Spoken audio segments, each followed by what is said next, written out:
العزيز الغفار خالق الجنة والنار، والصلاة والسلام على سيدنا محمد المختار وعلى آله وأصحابه الأطهار. Amma ba'du.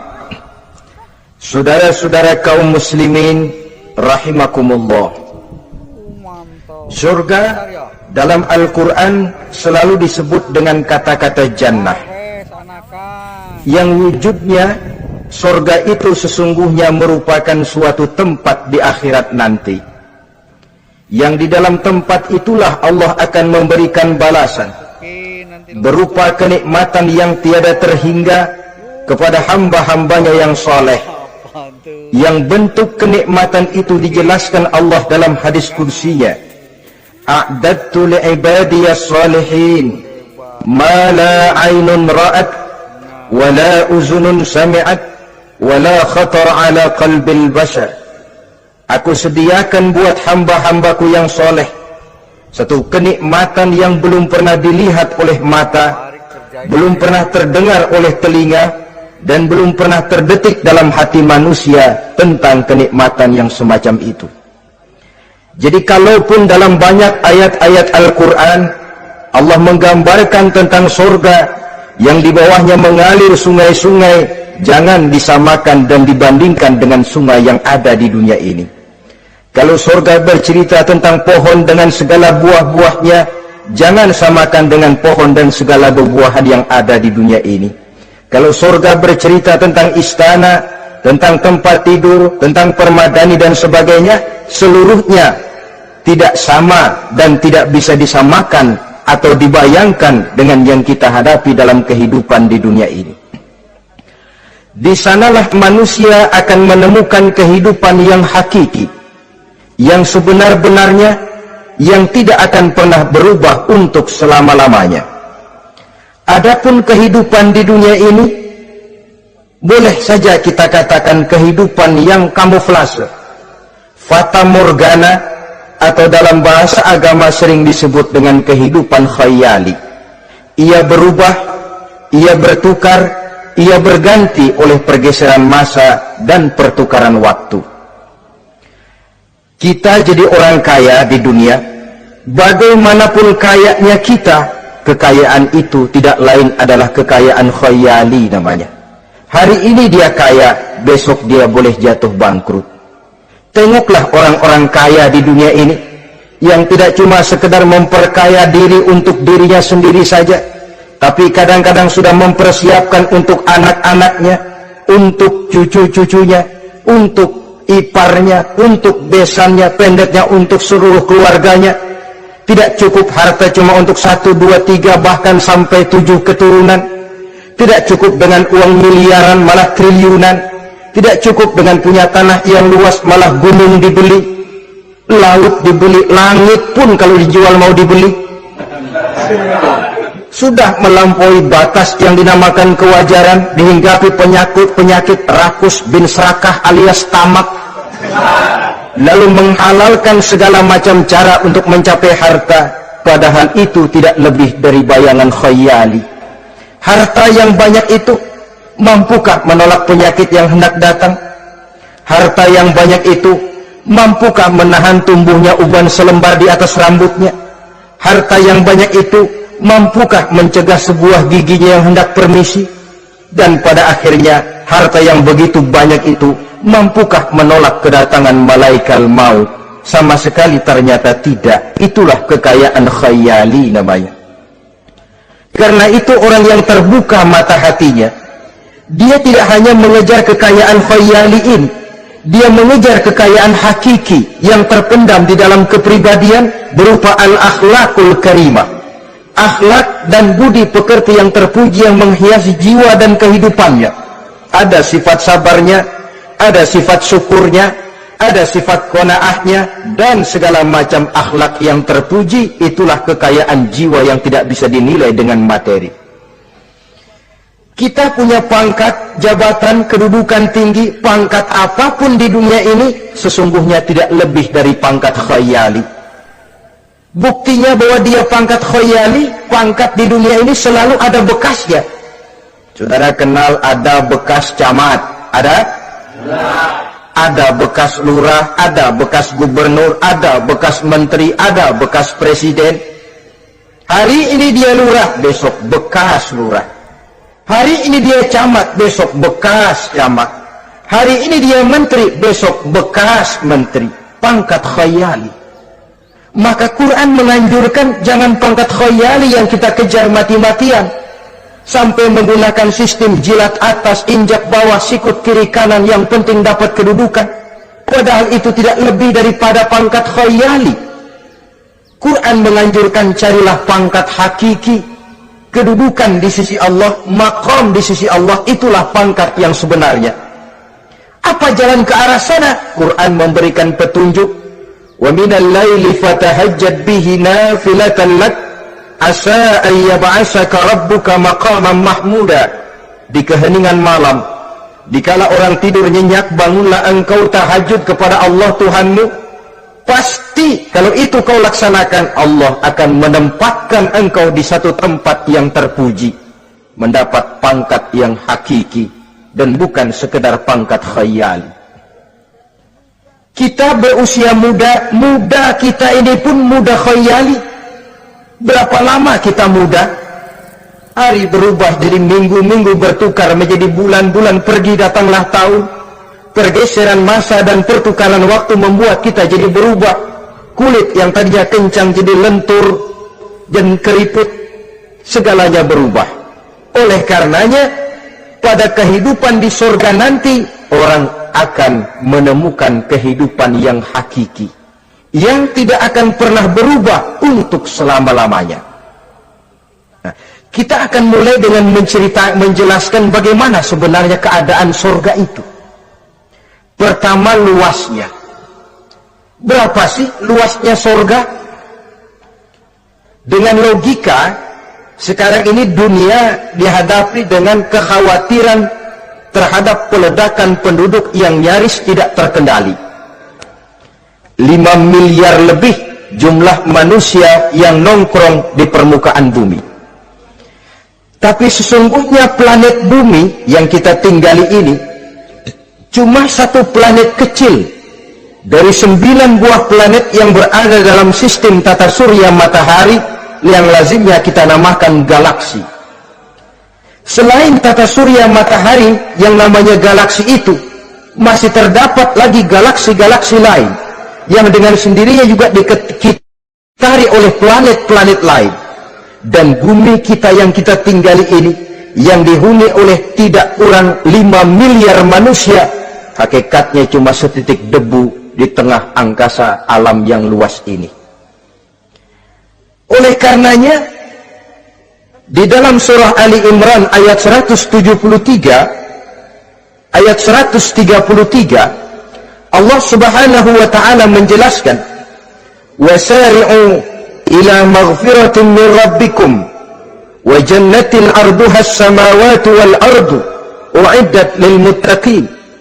Bersegeralah kamu menuju ampunan Allah dan surga yang luasnya seluas langit dan bumi. Seluas langit dan bumi. Sedangkan langit oleh mata telanjang ini kan tidak pernah kelihatan. Yang nampak oleh kita biru di atas itu cuma batas titik pandangan manusia yang terjauh. Dan konon itu adalah refleksi sinar matahari yang menyentuh air laut, melahirkan warna biru. Sedangkan hakikat langit itu sendiri sampai hari ini belum terjangkau oleh kemajuan ilmu pengetahuan. Sejauh-jauhnya manusia pergi baru ke bulan. Mungkin dalam beberapa tahun mendatang dia akan pergi ke planet-planet Mars dan planet-planet lainnya. Tapi itu masih terbatas dalam sistem tata surya matahari atau galaksi kita ini. Belum lagi sampai kepada langit yang pertama.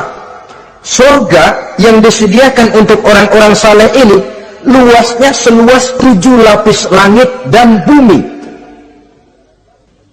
Jadi saudara tidak usah berpikir khawatir di surga nanti kehabisan kapling. Di dunia ini saja masalah tempat tinggal sekarang ini jadi masalah pelik, karena memang peledakan penduduk seiring dengan perkembangan tentang lapangan kerja yang harus disiapkan, sekolah yang mesti disediakan, sarana pendidikan yang harus disiapkan, rumah sakit untuk menjaga kesehatan, dan kompleks betul masalahnya. Tetapi di surga nanti, arduhas samawati wal ard, luasnya seluas 7 lapis langit dan bumi, satu keluasan yang hanya Allah saja yang maha tahu tentang batas-batasnya. Itu tentang luasnya surga. Lalu bagaimana keadaan di surga? Apakah ada bangunan-bangunan, taman-taman, kebun-kebun? Tentu ada. Di surga ada kebun yang tanamannya berupa tumbuh-tumbuhan dan menghasilkan buah-buahan, yang buah-buahannya pun boleh dimakan oleh manusia, karena tidak akan pernah ada larangan lagi dalam kehidupan di sana. Dalam surah Ar-Rahman ayat 54 misalnya, kita dapati penjelasan dari Allah Subhanahu wa taala, wa janal jannataini dan. Begitu juga dalam surah Waqiah ayat 32 dan 33, Allah menjelaskan, wa fakihatin kasiratin la maqtu'atin wa la mamnu'ah. Dan di dalam surga itu terdapat buah-buahan yang sangat banyak sekali, yang tidak pernah putus-putusnya, wala mamnu'ah, dan tidak dilarang untuk mengambilnya. Yang dimaksud la maqtu'ah, tidak terputus, artinya buah-buahan di surga itu begitu kita petik keluar lagi gantinya, dipetik lagi keluar lagi gantinya, la maqtu'ah, tidak pernah putus. Lainkan pohon di dunia ini hari kita petik keluar lagi kapan? Musim tahun depan, nungguin kita. La maqtu'ah, tidak pernah terputus buah-buahan itu, wala mamnu'ah, dan tidak terlarang untuk memetiknya. Adakah pohon pisang? Pohon pisang ada. Anggur? Anggur banyak. Delima? Delima pun ada. Tetapi sekali lagi, bagaimanapun hakikat buah di surga cuma sama dalam nama, tapi lain dalam wujudnya. Nanti saudara pikir, di surga pisang, di sini juga banyak kalau cuma pisang mah. Di surga anggur, di pasar banyak anggur. Ini cuma nama yang sama, hakikatnya tentu berbeda. So kalau hakikatnya juga sama, ya nggak usah sampai ke akhirat, di sini pun cukup. Adanya nama-nama ini cuma untuk memberikan gambaran tentang buah-buah yang random, yang nikmat, yang lezat, dan yang digemari oleh manusia. Dan jangan heran, kalau di dunia ini biasanya pohon itu akarnya di bawah, buahnya yang di atas, maka di surga nanti terbalik pohon itu. Akarnya yang di atas, buahnya yang ke bawah.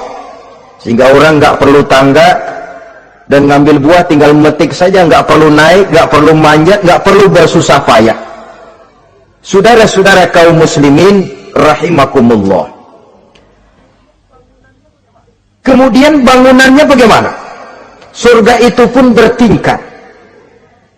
Di dalam Al-Furqan ayat 10, Allah Subhanahu wa taala menjelaskan, Tabarakallazi in syaa'a ja'ala laka khairan min dzalik jannatun tajri min tahtiha al-anhar wa yaj'al laka qusura.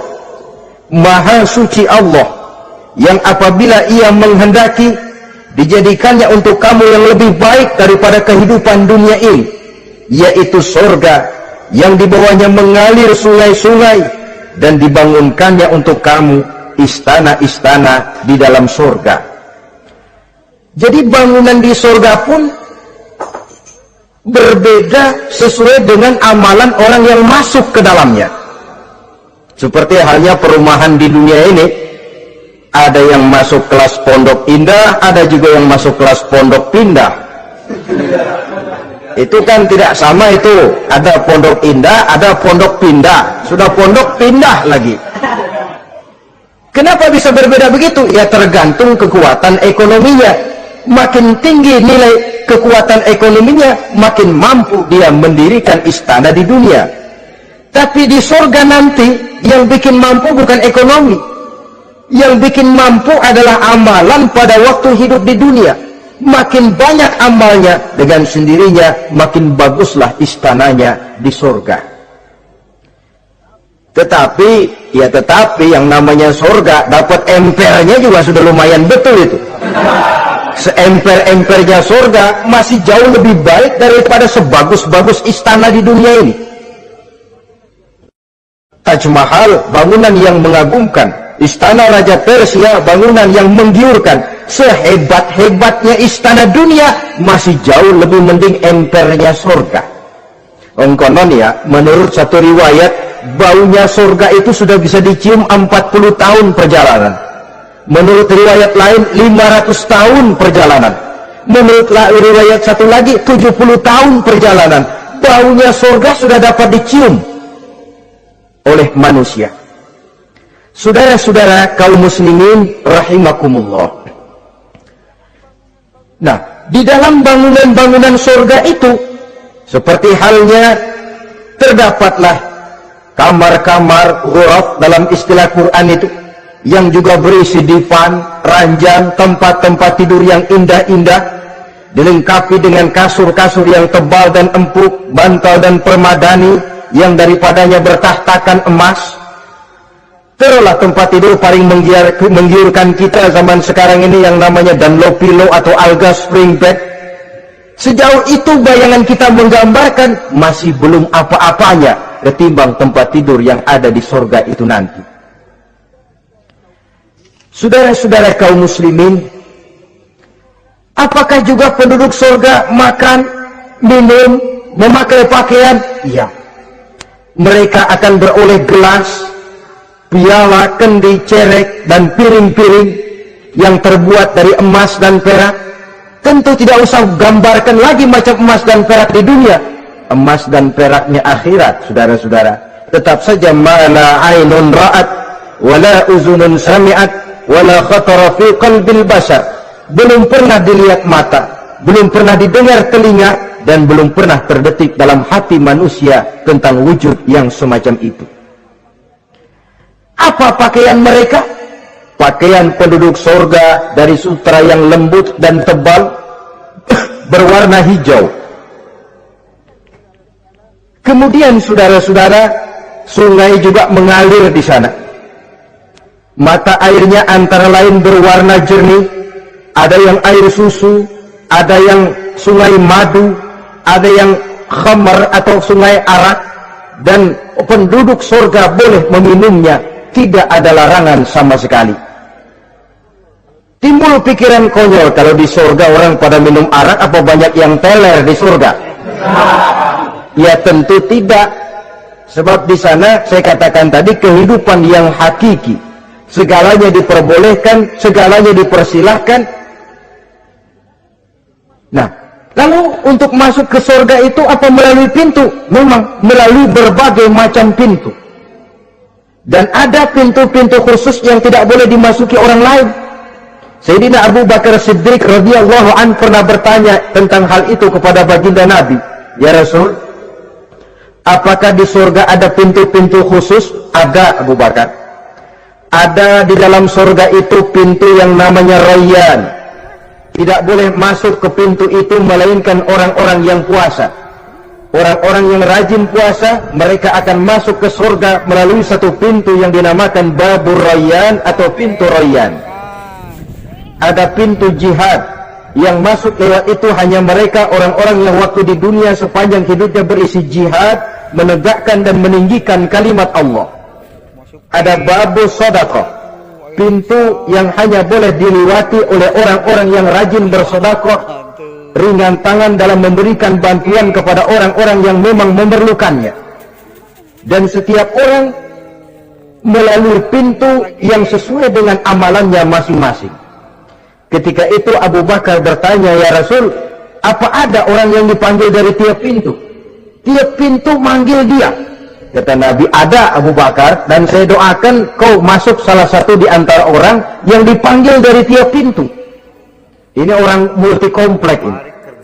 Puasa, dia ahli puasa. Soal jihad, sepanjang hidupnya dia jihad. Sedekah memang tangannya pemurah. Tahajud memang tiap malam. Sementara itu akhlaknya luhur, tiap pintu manggil dia.